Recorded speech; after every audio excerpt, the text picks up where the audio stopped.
Assalamu alaikum. Welcome to the first lecture of chapter 7 on composite materials. I'll just try to, as I do, excite you about this very modern field. We are showing some composites here.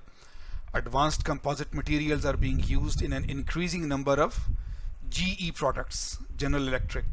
Unique combination of high strength, low density and fatigue resistance. Aircraft engine components where weight is critical, fan blades, containment cases, nacelles, wind turbine blades and so on. Medical diagnostic systems, future applications in oil and gas recovery equipment and locomotives and so on. So composites have a lot of ultra modern technology for our world, for the rest of the world. Some more. Lamborghini has opened an advanced composites research center at headquarters in St. Agata Bolognese, Italy. Research on innovative design and production methods relating to extremely complex carbon fiber structures and so on. You can read further. Polymer Composites Research Group at the University of Nottingham, UK, if you can see, right? Textile composite materials, polymer matrix, thermoplastics or thermosets combined with a textile reinforcement. Commingled glass polypropylene fabrics, dry fabrics, other things, right? Typical applications, high performance aerospace components to structural parts for high volume cars and so on, right? So textiles, just imagine clothes some time back, but now in a composite manner for aircraft industry, for automobile industry. Fraunhofer Gesellschaft, Germany, Munich, Germany, Europe's largest application-oriented research organization. Antennas that are capable of transmitting radio waves turn components into intelligent objects. RFID, radio frequency identification chip, and other things. So ultra modern applications in signal processing, right? Communication, audio, visual, and so on, based on composite materials. So I just did that to, again, right, just excite you that this field has been there for 30, 40, 50 years plus, modern ones. Otherwise, composites have been there for a long time in history, but this is ultra modern and new products are being developed all the time because new research in composite materials are there. So in this chapter, what are our basic questions? What are composite materials? How are they made? And what happens to them once they are done with their life, right? So these are always the general questions. The basics, everybody in a first course in material science should have done at least one quick chapter on composite materials or a little bit about it, right? So we will try to go very quickly in the beginning and later on we can be a little more detailed. Classes of composites, 4 basic classes: fiber reinforced, particulate, laminar and hybrid, right? So you can read through. As I said, I have prepared the lectures. Your main textbook is there. The Callister additional textbook is there. So in Newell, there is a chapter on composites. In Callister, there is a chapter on composites. These lecture notes are there, right? So you can read through them very quickly as you like, but we will try to be fast. So these 4 classes of composites. Fiber reinforced composite, in which one material forms the outer matrix and transfers any loads applied to the stronger, more brittle fibers, right? So the base material may be most probably some polymer, and these threads are fibers. As an example, Kevlar epoxy composite, the bulletproof material. Particulate, the base material is again a matrix, but there are particles inside. Concrete is a very good example, right?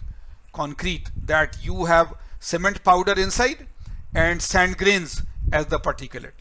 Laminar, layers, plywood in every tabletop and so on. right? There are sections and sections, one layer of plywood, another layer of plywood. And hybrid, any mix of this, right? Any mix of this. There could be some plies, there could be some particulate, there some could be some fiber reinforced. So hybrid is hybrid, right? So these are the four basic classes of composite materials. Fiber reinforced, we know, right, consists of two phases. Fibers are strong. They are surrounded by typically amorphous matrix material that protects and orients the fibers. Fibers are strong and stiff but brittle. They are designed to withstand tensile load in the longitudinal direction, in the length of the fiber, not in the transverse direction. Common fiber types: carbon, glass, steel, high performance polymers, titanium, tungsten. These are fibers, right? For example, you say fiberglass. So it means that the matrix material is some polymer and the fibers or the threads are glass. The matrix material, the more material tough and more ductile than fiber. Tough means toughness is high, not necessarily that strength is high. Toughness is a combination of strength and ductility, remember. It surrounds the fibers and orients them for optimum collective performance. It protects the fibers from environment and transfers loads to them. Common matrix materials are polyester, low cost, epoxy resins in between. And when shrinkage is important, they are more costly and so on, right? So both of them, polyesters or epoxy resins and so on, are polymers basically. So most of the fiber reinforced composites will have some polymer as the base material, and the glass thread or the carbon thread and so on will be the fibers. From antiquity thousands of years ago to cutting edge, these have been there. For example, bricks, but these are not the cement bricks. Earlier bricks, if you remember, were adobe, A-D-O-B-E, right? They were made of natural materials like hay, dried grass mixed with mud, like the excretion from animals, right? Ox and cows, their excretion, that is mixed with mud. So fibers of natural hay and grass and so on mixed with mud, right? So those bricks have been there, right? So straw fibers aligned in a clay matrix. Today, rebar reinforced concrete but with steel rods inside, which is called a rebar, right? So used in modern bridges and other construction applications. This is medium technology. This is very old, this is medium. And then carbon fiber reinforced composites used in military and aerospace applications, cutting edge technology. So from thousands of years to some hundreds of years back to today and the future, right? Fiber reinforced composites. Properties: fiber is basically the load bearing material. Maximum load will be borne out by the fiber. Strong fibers are selected to handle large tensile loads. And there is a complex relationship between the strength of the fiber and the strength of the full composite. You see, there is a matrix. The matrix material is a polymer. It will be lower strength but higher ductility. The fiber will be very strong compared to the matrix material, but it will be strong only in the length of the fiber, not across. So when you combine the matrix material and the fiber material, then the combined definition of the strength of the composite. Ability of matrix to transfer load to fibers through covalent bonds between fiber and matrix and so on. This is an essential factor in composite properties. And this whole thing is impacted by the size of the fiber, what is the dia of the threads, the orientation of the fiber, the surface chemistry of the fiber, how well it combines with the matrix, right, bonds with it, the amount of voids present, and the degree of curing, right? Just right, you know, in construction they build a wall and then they throw water on it until it dries and then throw again water on it. So they allow several days for the concrete to cure.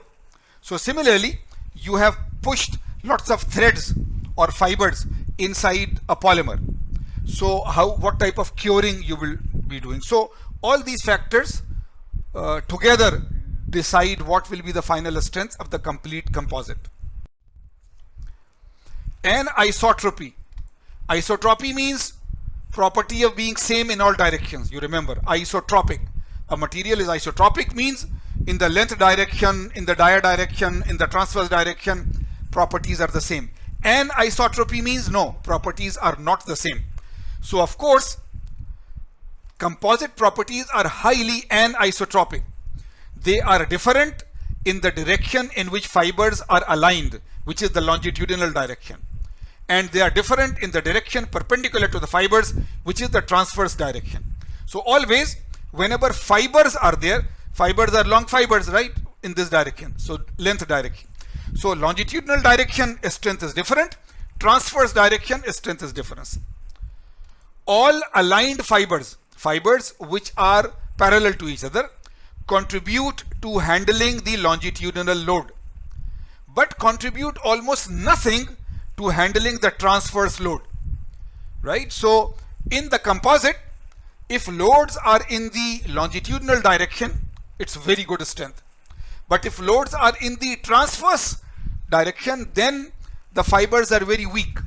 Okay, so then the property of the matrix material, the polymer, will come into being. Composite with randomly oriented fibers. Randomly oriented fibers are isotropic. Here we are said that aligned fibers, right? Composite with aligned fibers. So they are all fibers are aligned in the same parallel direction. But when they are randomly oriented, small pieces of fiber randomly they are random, then they are isotropic. So this is isotropic. It is roughly the same in all directions. But the majority of fibers provide little benefit to any specific load direction. If all fibers are in the same direction, then the strength in that direction is very good. But if fibers are broken into small pieces and randomly there in the matrix, then the properties are isotropic, but the strength is not very high. Factors affecting fiber performance: length and dia of the fibers, fiber fraction, volume fraction of the fiber compared to the whole matrix, and the orientation of the fiber. Are they all aligned? Are they all transverse? Are they mixed up? Right? So this will affect the strength of the fiber. Impact of fiber length and diameter. Fibers can be any length from a few millimeters in what we call chopped fibers, right? Long fibers cut into tiny pieces and randomly aligned, to several kilometers in the case of continuous monofilaments, right? So the length of the fiber is a very variable thing. In chopped fibers, small pieces, it could be only a few millimeters. But when we are talking of long, for example, those cables of fiber reinforced telecommunication lines and so on, then they are long continuous monofilaments, so they could be several kilometers. Long fibers support loads more efficiently than short fibers, of course, because there are fewer ends, right? If it is a very long fiber, 1 kilometer length, then there are only 2 ends. But if it is chopped into 10 milli, 10 milli, 10 milli, then there are thousands of ends. So therefore, the strength of the very long fibers is very high, right? So length is a very important factor.